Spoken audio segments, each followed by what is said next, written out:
Hello friends, स्वागत है आपका मेरे YouTube चैनल में। आज की कहानी का नाम है नकली सौदागर असली ठग। तो चलिए शुरू करते हैं आज की कहानी। बहुत ही पुराने जमाने की बात है। जमुनालाल नाम का एक सेठ था। उसका बहुत बड़ा व्यापार था। नगर के बीचों बीच उसकी दुकान थी। उस दुकान में नमक, चावल, गुड़, दालें सभी कुछ बेचा जाता था। उसकी ईमानदारी और अच्छे माल की वजह से लोग दूर दूर से उससे सौदा लेने के लिए आते थे। उसकी दुकान में दो लड़के भी काम किया करते थे। एक का नाम था आनंद और दूसरे का नाम था मोहन। दोनों एक ही उम्र के थे। वह लड़के गरीब परिवार से थे। दोनों के ही बाप इस दुनिया में नहीं थे। वे दोनों सेठ के मोहल्ले में ही रहते थे। सेठ को उन दोनों के घरों की हालत बहुत ही अच्छी तरह से पता थी। इसलिए सेठ ने उन दोनों को अपनी दुकान पर काम करने के लिए रख लिया था। दुकान से उन्हें जो कुछ भी मिलता वह अपनी माओ के हाथ में रख देते थे, जिससे वह घर का खर्च चलाती थी। दोनों लड़के बड़ी ही मेहनत और ईमानदारी से सेठ जमुनालाल का हाथ बटाते थे। सेठ उनके काम से बहुत ही खुश था। एक रोज की बात है, दोपहर का वक्त था और बहुत ही गर्मी पड़ रही थी। गर्मी की वजह से सारा बाजार सुनसान पड़ा था। लोग अपने अपने घरों में आराम कर रहे थे। आनंद और मोहन दुकान के एक कोने में दोपहर का खाना खाकर बैठे हुए थे। सेठ भी दुकान पर ही मौजूद था। दोनों लड़कों की बस यही कोशिश रहती थी कि उनके किसी भी काम से सेठ को कोई तकलीफ ना पहुँचे। उन दोनों में से आनंद ज़्यादा समझदार था। उसे हर मामले में सोच विचार की आदत थी। इस वजह से सेठ उसे बहुत ज़्यादा पसंद करता था। आनंद दुकान के मामलों में भी बहुत ही दिलचस्पी लिया करता था। दुकान को बेहतर तरीके से चलाने के लिए वह सलाह भी दिया करता था। उसकी सलाह ऐसी होती थी कि सेठ जमुनालाल बड़ी ही खुशी से उन सलाह पर अमल कर लिया करता था। उस दिन गर्मी की वजह से ग्राहक दूर दूर तक नजर नहीं आ रहे थे। बाजार में सन्नाटा छाया हुआ था। इसलिए सेठ ने सोचा कि घर का एक चक्कर लगा लूं, शाम से पहले वापस लौट आऊंगा। उसने अपने गल्ले में रखी हुई अशर्फियाँ एक थैली में रख ली और उन्हें उठाने ही वाला था कि दुकान के दरवाजे पर एक बड़ा ही रौबदार आदमी आकर खड़ा हो गया। उसे दुकान में आता देखकर सेठ वापस अपनी जगह पर ही बैठ गया। उस आदमी के कपड़े इतने कीमती थे कि सेठ को लगने लगा यह बहुत ही अमीर आदमी है। वह अंदर आ गया तो सेठ ने कहा, कहिए साहब, मैं आपकी क्या सेवा कर सकता हूँ। उस आदमी को देखकर आनंद और मोहन भी अपनी अपनी जगह से उठकर उसके नज़दीक आकर खड़े हो गए। वे समझ गए थे कि यह अमीर आदमी जरूर बहुत ही सारा सौदा खरीदेगा और इसे सामान तोल तोल कर देना पड़ेगा। उस आदमी ने कहा कि मेरा नाम गौहर सौदागर है। मैं सुल्तानपुर में रहता हूँ और वहीं पर मेरी दुकान भी है। इस बार सुल्तानपुर में बारिश बहुत ही कम हुई थी, जिसकी वजह से वहाँ ज़्यादा फसल नहीं पैदा हो सकी। यही वजह है कि मुझे इतनी दूर आपके पास आना पड़ा। मुझे किसी ने बताया था कि आप एक ईमानदार आदमी हैं। आपकी चीज़ें बहुत ही अच्छी होती हैं और साथ ही साथ दाम भी बहुत ही कम होते हैं। मुझे बहुत ही ज़्यादा मात्रा में अनाज, दालें और गुड़ चाहिए। यह सब मिल सकता है। अपनी तारीफ सुनकर सेठ बहुत ही खुश हुआ और गौहर सौदागर को एक तख्त पर बैठने के लिए कहा। सेठ ने उस आदमी से कहा कि ईश्वर की कृपा से मेरे पास हर तरह का सामान मौजूद है, आप बताइए कि आपको क्या क्या चाहिए। गौहर सौदागर ने कहा कि मैं अपने साथ 6 ऊँट लेकर आया हूँ, बस आप समझ जाएं कि मुझे कितना सामान चाहिए होगा। उसकी बात सुनकर सेठ जमुना लाल हैरान रह गया। उसने आगे झुककर दुकान से बाहर झांका। बाहर सचमुच 6 ऊँट खड़े थे और उनकी रस्सियां नौकरों ने थाम रखी थीं। सेठ ने कहा, आप मुझे बताइए कि आपको क्या क्या सौदा चाहिए, मैं आपके लिए सामान निकलवा दूंगा। सौदागर ने सामान बताना शुरू किया और सेठ उन चीज़ों को लिखने लगा। आनंद और मोहन ने बड़ी ही फुर्ती से वह सारा सामान निकालकर दुकान के बाहर रख दिया और उस सामान को गौहर सौदागर के नौकर उठा उठाकर ऊँटों पर लादने लगे। इस दौरान सेठ हिसाब बनाने में व्यस्त हो गया कि कौन से सामान की क्या क्या कीमत है। सारे सामान की कीमत 5,000 अशर्फियाँ बन गई। गौहर सौदागर ने एक 1,000 अशर्फियों की 5 थैलियाँ निकाली और सेठ के हवाले कर दी। सेठ ने एक थैली ले ली, उसे तख्त पर ढेर कर दिया और फिर मोहन को पास बिठाकर उन्हें गिनने के लिए कह दिया। खुद उसने दूसरी थैली खोली और उसमें रखी हुई अशर्फियाँ गिनने लगा। मोहन जैसे ही अशर्फियों को गिन रहा था, उसके हाथ से अशर्फियों का एक ढेर टकरा गया और कुछ अशर्फियां जमीन पर गिर गई। यह सब बहुत ही अचानक हो गया था। अपनी इस हरकत पर मोहन बहुत ही शर्मिंदा नजर आने लगा। आनंद उसके नज़दीक ही खड़ा था। उसने जल्दी जल्दी से अशर्फियाँ ज़मीन से उठानी शुरू कर दी और अशर्फियों को उठाकर तख्त पर रखने लगा। तभी अचानक एक बात देखकर सेठ सदमे में आ गया। उसे अपनी आंखों पर यकीन नहीं आ रहा था। जब आनंद उन अशर्फियों को ज़मीन से उठा रहा था, तब उसने आंख बचाकर एक अशर्फी अपनी जेब में डाल ली थी। आनंद इस बात से बेखबर था कि सेठ उसे देख रहा है। सेठ जमुना लाल आनंद पर बड़ा ही विश्वास करता था और उसे एक बहुत ही अच्छा लड़का समझता था। लेकिन आनंद की इस हरकत से सेठ के दिल को बड़ी ही ठेस लगी। परंतु उस वक्त सेठ ने आनंद को इस बारे में एक शब्द भी नहीं कहा। वह ऐसे नाटक करने लगा जैसे उसे कुछ पता ही न हो। सेठ ने सोच लिया था जब गौहर सौदागर यहाँ से चला जाएगा तब आनंद से इस बारे में पूछताछ करेगा। उसने फैसला कर लिया था कि चोरी करने के कारण वह आनंद को नौकरी से निकाल देगा। थोड़ी देर के बाद जब उन्होंने 5 थैलियों की अशर्फी गिन ली तो सेठ ने देखा कि आनंद दुकान में मौजूद नहीं था। सेठ के दिमाग में आया कि शायद आनंद अशर्फी को छुपाने के लिए कहीं चला गया है। एक बार फिर से सेठ को आनंद की हरकत पर बड़ा ही दुख हुआ। सेठ आनंद को बड़ा ही ईमानदार और हाथ का साफ लड़का समझता था, मगर आज उसने एक अशर्फी की चोरी करके सेठ के विश्वास को ठेस पहुंचाई थी। अब तक सेठ जमुना लाल की दुकान का सारा सामान लगभग खाली ही हो चुका था और सामान को वहां पर मौजूद ऊंटों पर लाद दिया गया था। सौदागर के नौकर इस मेहनत के काम में पसीना बहाकर बहुत ही थक चुके थे। सेठ ने मोहन को बाजार की तरफ दौड़ाया कि वह जल्दी से नौकरों के लिए शरबत ले आए। सौदागर के चारों नौकर अपना अपना काम खत्म करके एक कोने में बैठ गए। मोहन जल्दी ही वहाँ पर ठंडा और मीठा शरबत ले आया। अभी वे लोग शरबत पी ही रहे थे कि सेठ की नज़र दूर से आते हुए आनंद पर पड़ी। उसे देखकर सेठ को एक बार फिर से वही बात याद आ गई कि कैसे आनंद ने एक अशर्फी चोरी की थी। आनंद की उसी हरकत पर सेठ को एक बार फिर से दुख होने लगा।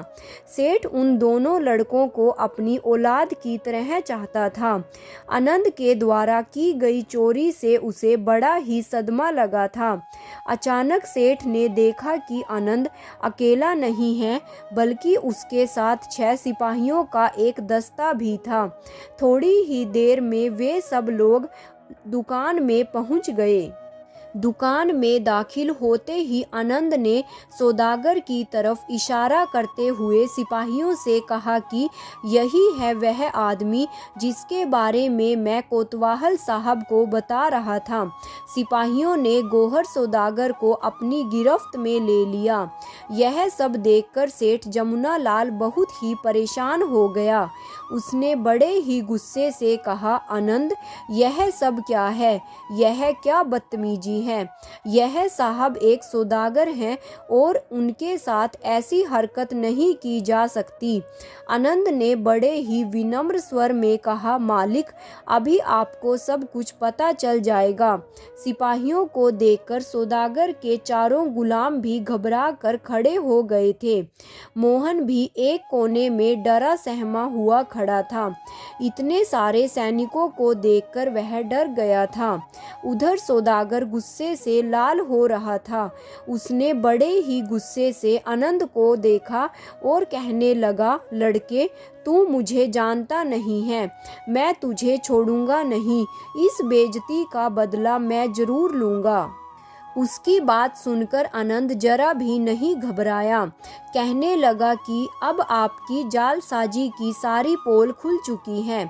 आप धोखा देकर मेरे मालिक को तबाह करना चाहते थे। असली माल लेकर इन्हें नकली अशर्फियां दे रहे थे।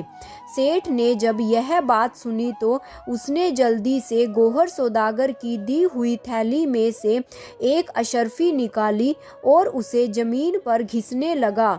वो यह देखकर हैरान रह गया कि अशर्फी का सोने जैसा रंग उतर गया था और अंदर से पीतल नजर आने लगा था। सेठ ने इसी तरह से कई अशर्फियां जमीन पर घिस कर देखी और वह सब भी नकली थी। यह देखकर गौहर सौदागर घबरा गया और सिपाहियों की गिरफ्त से छूटने की कोशिश करने लगा, मगर वह नाकामयाब रहा। सिपाहियों ने नौकरों से कहकर सेठ का सारा सामान ऊँटों से उतार कर वापस दुकान में रखवा दिया और फिर उन सब को गिरफ्तार करके अपने साथ ले गए।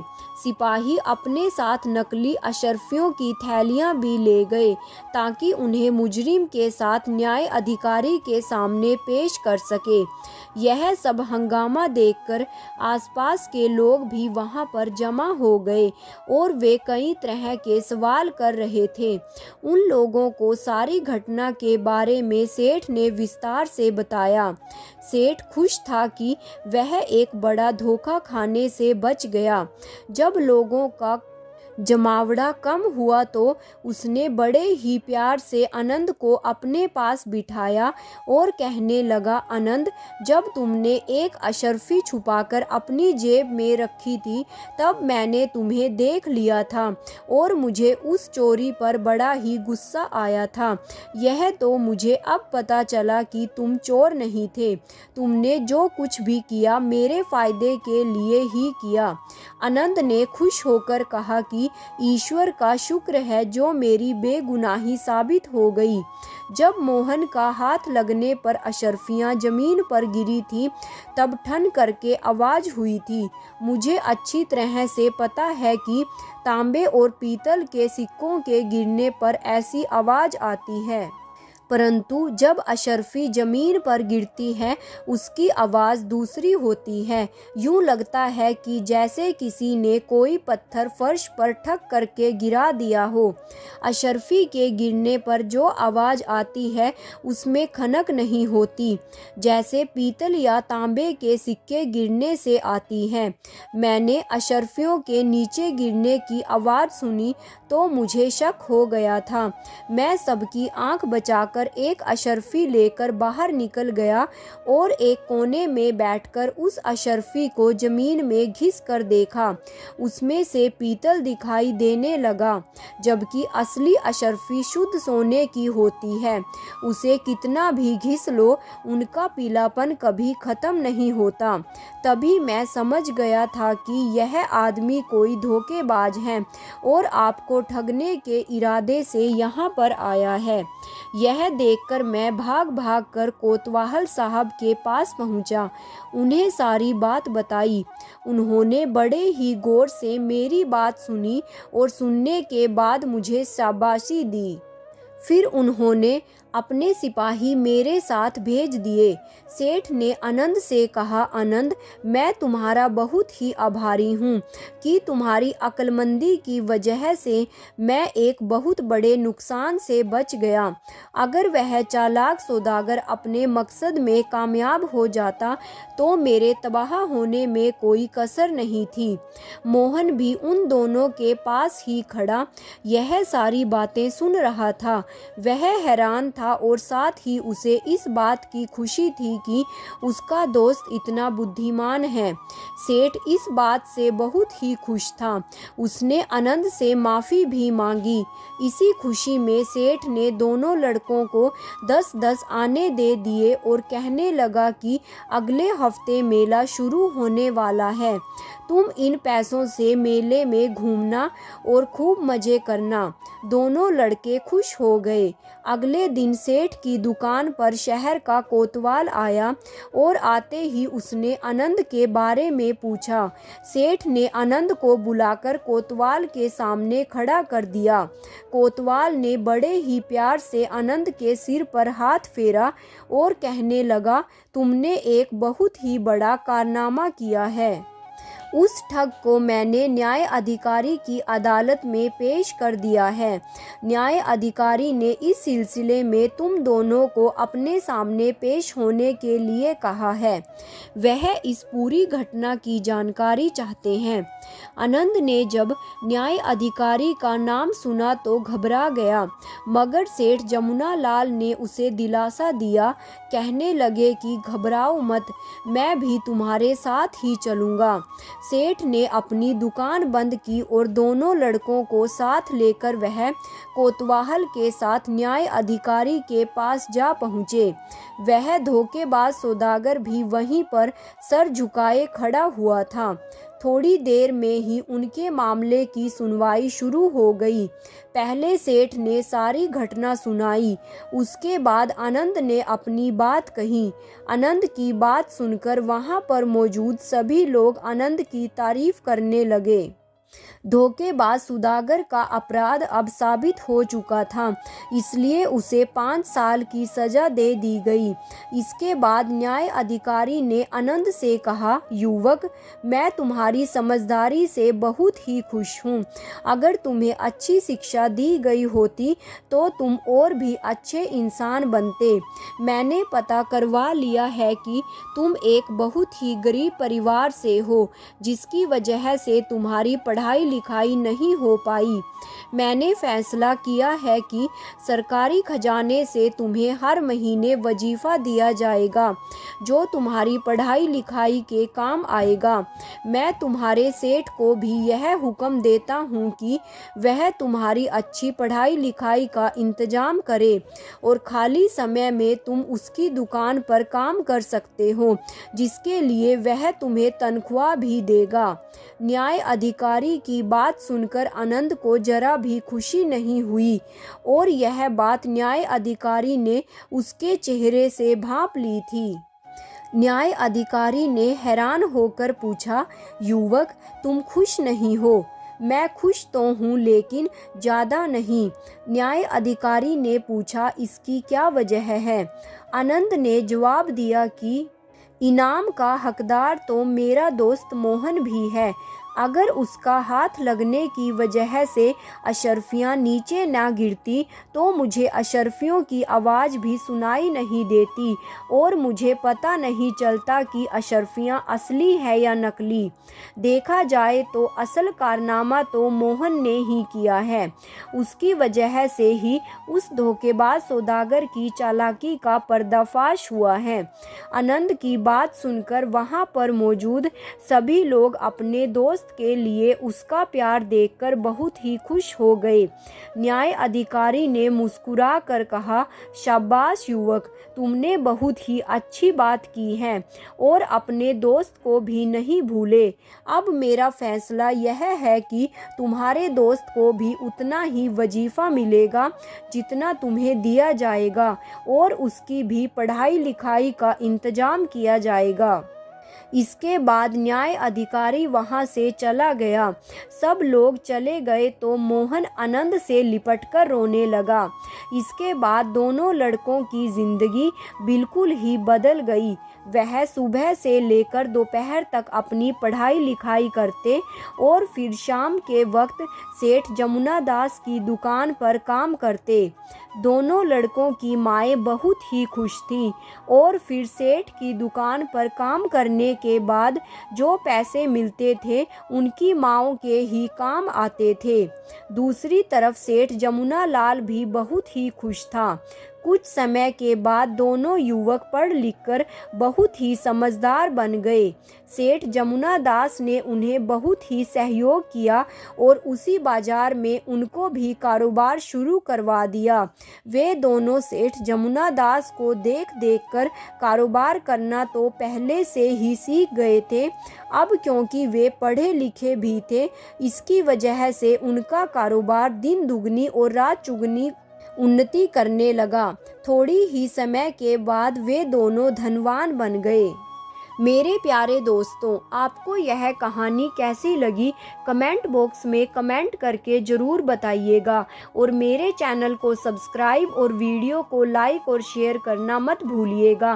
साथ में ही नोटिफिकेशन बेल को भी ऑन कर लीजिएगा ताकि आगे आने वाली सभी वीडियोस की जानकारी आप तक समय रहते पहुंच सके।